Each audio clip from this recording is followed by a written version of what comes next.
रामनवमी निमित्त ठाण्यामध्ये शोभायात्रा।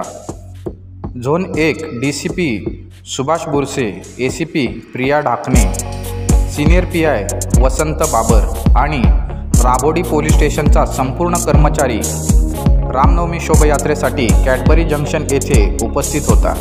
शिवाय माजी खासदार डॉक्टर संजीव नाईक देखील उपस्थित होते।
कृपया नवनवीन बातम्या पाहण्यासाठी आमच्या चॅनलला सबस्क्राइब करा, लाईक करा आणि शेअर करा आणि बेल आयकॉन प्रेस करायला विसरू नका।